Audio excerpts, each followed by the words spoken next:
What is important to drive customers through a digital campaign process? Well, I think the most important thing is to remember that we are talking to real people. We are talking to real consumers.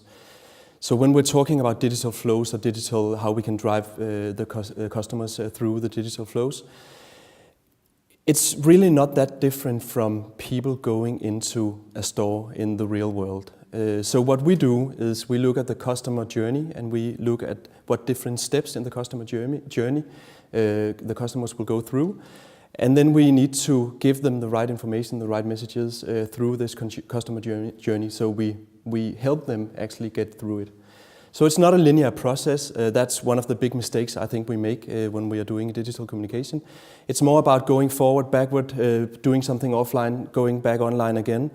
So we need to make sure that we help the people to get through this process, and that also we save some of their last choices so they don't have to do it all over again when they come back.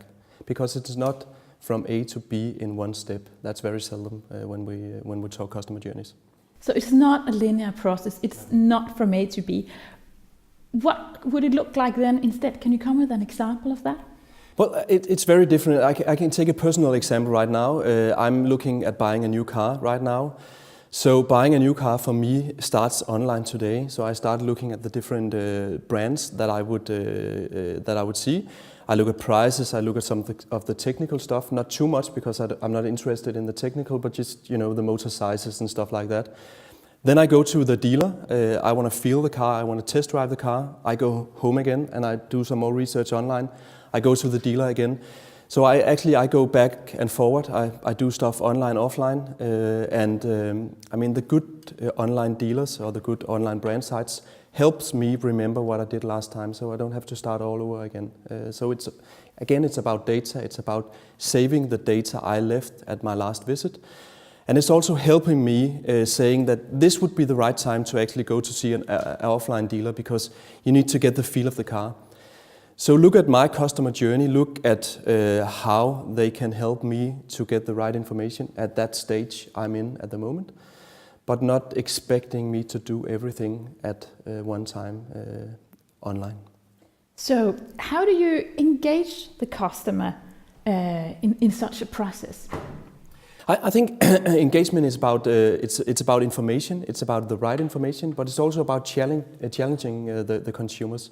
So it's about surprising them, not only giving them what they expect. So it's about adding information at the right time. It's about doing something that I would not expect and showing me something that I would not see for myself, that I would not find. So it's the added value, it's the extra layer on top of what I can find myself. So a little added value, a little pleasant surprise. Yeah. Can you think of an example of that? Yes, I think a very, very common example of this is looking at newspapers online. Because if I go to a newspaper website and I read an article about a subject that interests me, I find it very, very pleasant that the newspaper then add extra articles. So they come in on the side, they are in the bottom of the articles. But give me a reason to read more about this subject that I was interested in.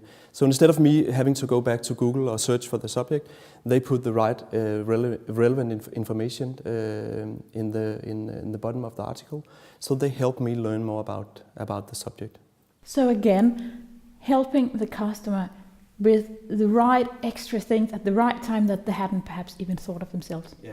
I think going from do for me, because do for me is I go in and read the article, and instead of do for me, think for me. So they need to help me think of what I didn't think of myself, if you can say it that way.